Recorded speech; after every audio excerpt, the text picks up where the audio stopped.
네, 자, 이슈 앤 피플 화요일 순서 함께하고 계십니다. 오늘 2부 시간 이슈 인터뷰 국민의힘 강전의 대변인 그리고 민주당의 김진욱 전 대변인 두 분 모시고 얘기 나누고 있습니다. 자, 그간 10차례 변론 과정 한번 되짚어보면요. 쟁점이 한 5가지 정도로 분류가 됩니다. 계엄 선포 요건 성립 여부, 두 번째 포고령 위헌 위법성, 세 번째 국회 장악 봉쇄 시도, 그다음에 네 번째가 정치인 법관 체포 시도, 다섯 번째가 이제 선관위 군 투입, 이게 총 5가지 쟁점인데 이 쟁점들 그동안 어떤 정도의 소명이 됐을 것인가 한번 짧게 한번 분석 좀 해주시죠. 예, 저는 뭐 소명이 다 됐다고 봅니다. 아, 그래요? 특히 네. 계엄 선포 요건이 되느냐, 이게 전시 사변이 아니었다. 네. 네. 그런데 그에 준하는 국가 비상 상황이었느냐 하는 부분에 있어서 많은 국민들께서 동의하지 못하실 거기 때문에 이것도 네. 소명됐다고 보고요. 포고령의 위헌성, 포고령 제1항이 모든 정치인들의 정치 활동을 금지한 것, 네. 여기에 국회의원이 포함되어 있고 그것을 국회를 이 계엄군이 무장한 상태로 침탈에 들어간 이런 모습들, 이것과 선관위의 군 투입한 부분, 이건 지금 모든 국민들이 그 당시에 TV 중계를 통해서 네. 실시간으로 다 확인하셨던 부분입니다. 그다음에 뭐 국회 장악 봉쇄 시도, 이거는 제가 방금 전에 말씀드렸던 것이고요. 정치인 법관 체포 시도가 있었느냐, 네. 정치인과 법관 이 두 부류에 대한 체포 시도가 있었느냐 하는 건데, 이것에 대해서 이제 홍장원 전 국정원 1차장이나 아니면 여인영 네. 경찰청장관, 또 조지호 경찰청장, 그리고 곽종근 특전사 사령관, 이분들의 진술 중에 일부가 조금 흔들렸다 이렇게 얘기하는 부분도 있습니다만 결과적으로 보면 홍장원 국정원 1차장의 메모가 아니더라도 이 부분을 증명할 수 있는 많은 진술들과 증언들, 그리고 또 거기에 합당한 또 증거들이 네. 지금 현출이 많이 됐기 때문에 사실상 지금 5가지의 주요 쟁점들에서 한 가지도 빠짐없는 부분이 있다. 그리고 여기에 지금 들어있지는 않습니다만 국무회의 부분이 네, 또 네. 논점이 있었지 않습니까? 국무회의에 대해서도 한덕수 총리마저도 이것은 정상적인 국무회의가 아니었다라는 부분을 헌법재판소에서 말씀을 하셨기 때문에 네. 뭐 충분히 이런 쟁점들에 대한 소명은 충분히 이루어졌다 이렇게 판단하고 있습니다. 대통령 측에서는 뭐 증인신문 시간이 짧았다라든지 뭐 이런 것들에 대해서 아쉬움을 좀 표한 것들이 있습니다만, 이게 헌법재판이라는 것은 형사재판만큼 디테일하게 보는 것은 아니거든요. 네. 왜냐하면 이제 아마 형사재판은 굉장히 길어질 것입니다. 내란죄 부분에 있어서 이번에 증인으로 나왔던 사람들이 당연히 형사재판에서 또 증인으로 나올 것이고 진술들이 나올 것인데, 이러한 탄핵에 있어서는 어떤 헌법과 법률의 위반이 있다라고 해도 중대한 파면에 이를 정도로 중대해야만 헌법재판소에서 탄핵 인용을 하는 것이거든요. 과거에 노무현 전 대통령 같은 경우에도 그때 탄핵 심판 결정에 있어서 헌법과 법률의 위반이 됐다라는 것을 인정을 했었습니다. 근데 파면에 이를 정도는 아니다라고 네. 했었습니다. 그렇기 때문에 이러한 내용에 있어서 대통령 측에서는 증인신문이 좀 미비하지 않았나라고 생각한다고 해도 헌재 입장에서는 어떠한 법률의 위반이라든지 그리고 네. 그것이 파면에 이를 정도인 것인가, 그 정도 수준으로 파악하면 된다고 판단했을 것으로 보이고, 특히 초반에 그 탄핵 소추 사유에 있어서 내란죄를 빼지 않았습니까? 네. 내란죄가 만약에 그대로 들어있었다면 말씀드린 것처럼 형사소송에서 내란죄를 디테일하게 보는 것처럼 헌법재판, 이번 탄핵 심판도 훨씬 길어졌을 가능성이 있는데, 국회 측에서 말하자면 이 시간을 줄이기 위해서 좀 꼼수를 쓴 거잖아요. 그래서 그게 지금 뭐 나경원 의원 같은 경우에는 각하 사유다, 동일성이 없지 않나라는 이야기들도 하고 있습니다. 네. 저는 그 부분에 있어서 결국 결정에서 나올 것 같아요. 절차적인 부분이 맞았는지가 가장 판결문에 제일 처음에 나오는 거거든요. 이게 동일성이 있는지 여부를 먼저 보고, 그리고 그 이후에 이 5가지 사안에 대해서 하나씩 판단을 한 이후에 만약에 위헌 위법하다는 판단을 했었어도 이게 중대한 수준인 것인가에 대해서는 다시 한번 판단하게 되지 않을까라고 네. 보입니다. 네, 헌법재판관들의 최대 관심사는 국회에 진입한 12.3 계엄군의 목적이었습니다. 지난 20일 10차 변론까지 총 16명 증인을 상대로 17차례 증인신문이 이루어지는 동안에 재판관의 질문 내용을 분석한 결과인데요. 재판관이 변론에서 던진 질문들, 추후 파면 여부를 결정할 기준이 될 텐데 이 부분은 어떻게 보십니까? 그러니까 좀 전에도 제가 말씀을 드렸습니다만 12.3 비상 계엄이 있고 난 이후에 과연 계엄군들을 왜 헌법재판 죄송합니다. 국회하고 네, 네. 중앙선거관리위원회에 투입을 시켰는가. 근데 윤석열 대통령은 질서 유지 차원이다 이렇게 얘기를 네. 했습니다만 실제 거기에 투입된 군인들이 가서 들어가서 했던 행위들을 보면 그렇지 않다. 뭐 예를 들면은 전원을 내렸다든지 이런 부분들은 계엄 해제 의결을 방해하려고 하는 목적성을 분명히 가지고 있었던 거 아니냐 이렇게 볼 수 있는 부분이 있고요. 또 체포조라든지 이런 부분들의 운영이라든지 이런 것들에 대해서도 이미 많은 확인이 있었다라는 건데 이 제가 제일 중요하게 생각하는 부분은 윤석열 대통령이 12.3 비상계엄을 선포할 수밖에 없었던 이유 중에 가장 크게 내세웠던 이유가 이 부정선거 의혹을 해소시키는 거다라고 했는데 이번에 그 헌법재판소에서 10차 변론까지 진행되는 동안 헌법재판관들이 이 부정선거 의혹에 대해서는 단 한 번의 추가 질문도 하지 않으셨다. 이 부분에 대해서는 명확하게 말씀드리고 싶습니다. 네. 자, 이걸 한번 여쭤볼게요. 이제 오늘 사실상 대통령의 변론이 몇 시에 끝날지 모르지만 대통령의 최후 진술 끝나면은 이제 모든 게 끝나잖아요.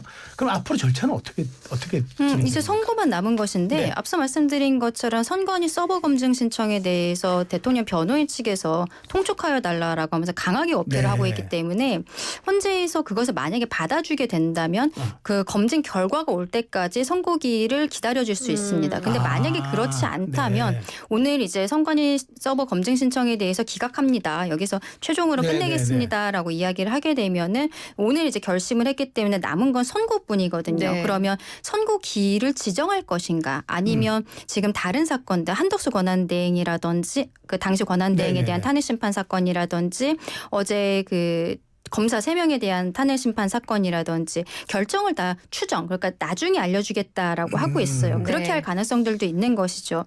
근데 대통령에 대한 탄핵심판을 최우선으로 처리하겠다라고 헌법재판소에서 처음에 이야기를 했었던 했죠. 부분들이 네네. 있기 때문에 대통령 사건에 대해서는 선고기를 추정하지는 않고 정확히 지정을 하게 되지 않을까라고 생각합니다. 네. 그래서 국회 탄핵소추단은 윤 대통령 탄핵심판 결정이 당초 예상, 그러니까 보통 2주 가량 이제 얘기를 했었는데 요거보다 빨라지거나 혹은 더 늦어질 수 있다고 밝혔습니다.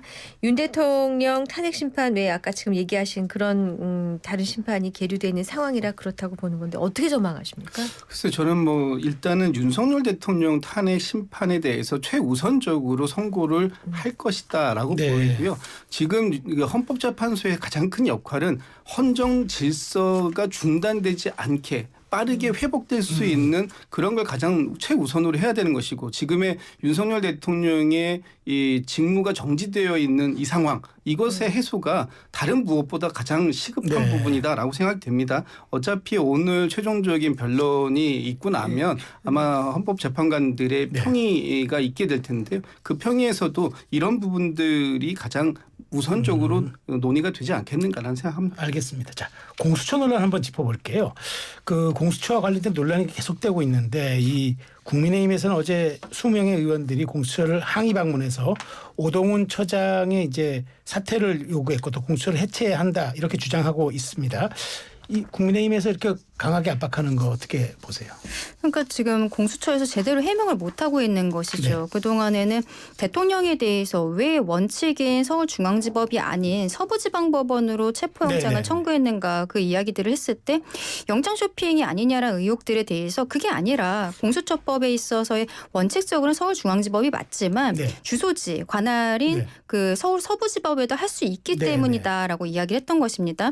그렇다면은 만약에 지금 뭐 기각된 것으로 알려진 과거에 있었던 통신영장, 압수수색영장 이런 것들로 서부지방법원에 그 신청을 했었으면은 아무 문제가 없는 것이거든요. 근데 알고 보니까 과거에는 중앙지법에 청구를 했다가 물론 뭐 중복의 문제가 있어서 기각이 된 것은 사실입니다만 그때 기각이 되었던 것에 대해서 전혀 이야기하지 않고 서부지방법원으로 그러니까 옮기겠다는 판단이 있었다라는 거잖아요. 그러면 이걸 왜 옮기겠다고 결정한 것이냐 거기에 대해서 밝혀달라고 지금 이야기를 하는 거예요. 체포 체포영장에 대해서는 중앙지법에 청구하지 않은 것이 맞습니다. 서부지방법원에 처음 청구한 것이 맞지만 네. 어쩌면은 이제 뭐 그 전에 있었던 일이지만 김진욱 전 공수처장이 네. 문자 메시지를 그 직원들과 나눴었던 문자 메시지가 또 사진이 찍힌 것도 있는데 그때도 중앙지법에 있는 판사들의 성향을 분류하는 듯한 문자가 있었거든요. 예. 그렇다면 공수처가 서울중앙지법 판사들을 말하자면 블랙리스트 이분들에 대해서는 지금 영장 청구했을 때 잘 안 될 수 있다라는 생각이 있었기 때문에 그렇기 때문에 서부지방법원은 간 것이 아닌가라는 의혹들이 계속 있을 수밖에 없는 것이고 대통령 현직 대통령에 대한 체포고 그리고 그 이후에 수사 과정이 있었던 거 아니겠습니까? 내란죄에 대한 직접 수사권의 문제도 있지만 이러한 절차에 있어서 굉장히 찝찝한 부분들이 계속 남아 있다는 것이고 공수처에서 오늘도 처음에 그 주진우 의원실에서 공문으로서 물어본 그렇죠. 부분도 있었잖아요. 과거에 대통령에 대해 체포영장뿐만 아니라 다른 영장을 중앙지법 청구한 적이 있냐? 그때 전혀 없다라고 공문이 네. 왔는데 그 공문을 쓴 수사기획관이라는 자체가 당시에 없어서 또 어제 논란이 되지 않았습니까? 네. 그랬더니 오늘 공수처에서 다른 부처에서 온 사람이 썼기 때문에 그런 실수가 났다라는 거예요. 이런 네, 것들을 네. 현직 대통령 네. 관련한 사건에 있어서 이런 실수들이 반복된다는 네. 것이 저는 좀 이해하기 어렵다라고 예. 말씀드리고 근데 싶습니다. 이제 하필 이 시점에서 민주당 전현희 의원이 공수처법 개정안을 대표 발의했습니다. 뭐 임기도 늘리고 인원도 늘리고 뭐 재정 지원도 좀 해주고 이런 내용인 것 같은데 이 내용 좀 정리해 주시고요. 그러다 보니까 국민의힘은 민주당과 공수처가 뭐 커넥션이 있는 거 아니냐 이런 의혹까지 제기가 된 상황이거든요. 지금 이제 전현희 의원이 이번에 발의한 그 공수처법 네. 뭐 수정 개정안 같은 경우에는 그동안 처음 출범할 당시에 공수처가 제대로 기능할 수 있는 그런 환경 여건을 만들어주지 못한 부분이 있었기 네. 때문에 그런 부분에 대한 충원이 필요하다라는 것을 벌써 이미 지난 작년 10월부터 준비 개정안을 준비하고 있었다 이렇게 네. 이제 해명을 한 부분이 있습니다. 지금 공수처에 대해서 여당이 공격할 수 있어요. 네. 특히 뭐 공수처에서 이번에 내놓은 그 영장들 네. 그 부분에 대해서 중앙지법에 신청을 했니 안 했니 하는 부분에 대해서 뭐 해명이 부실했다 이렇게 공격할 수도 있고 또 영장 쇼핑을 왜 했냐라고 공격할 수도 있습니다. 그러나 중요한 사실이 있는 것은 뭐냐하면 서부지법에서 체포영장이 발부가 됐고 그것에 대해서 적법하다라는 중앙지법의 결과가 있었고 또 중앙지법에서 검찰이 신청한 윤석열 대통령에 대한 구속기소 영장이 발부가 되었다면 모든 법적인 하자는 사실은 없는 것이다. 그렇기 때문에 법적 하자가 없는데도 불구하고 마치 법적 하자가 있는 것처럼 공수처를 공격하는 것 지금에서 공수처를 공격하는 것이 무슨 소용이 있겠는가라는 이런 말씀을 좀 드리고 싶습니다. 근데 그 하나 마지막으로 짧게. 근데 하필 왜 이 시점에 그 또 법안을 발해서 오해를 사느냐는 또 지적은 있어요. 그런 그 오비 일학 같은 네. 성격의 지적은 있을 수 네. 있죠. 그렇지만 이 공수처가 제대로 기능하지 못했다라는 비판 이것이 지금 국민의힘에서 하고 있는 비판 아닙니까? 네. 공수처의 역량이 부족하다. 그렇기 때문에 공수처가 제대로 앞으로 이렇게 계속 이런 사건들을 맡는 과정 속에서 제대로 역할할 수 있게 해줘야 되는 것이 네. 필요하다라는 것이 전현희 의원의 개정안 발의 취지다 이런 말씀 드리고 싶습니다. 더 많은 얘기를 나눠야 되는데 시간이 벌써 네. 문 닫을 시간입니다. 네. 아쉽습니다. 자, 오늘 강전의 국민의힘 대변인 김진욱 민주당 전 대변인 두 분과 함께했습니다. 고맙습니다. 잘 들었습니다. 감사합니다.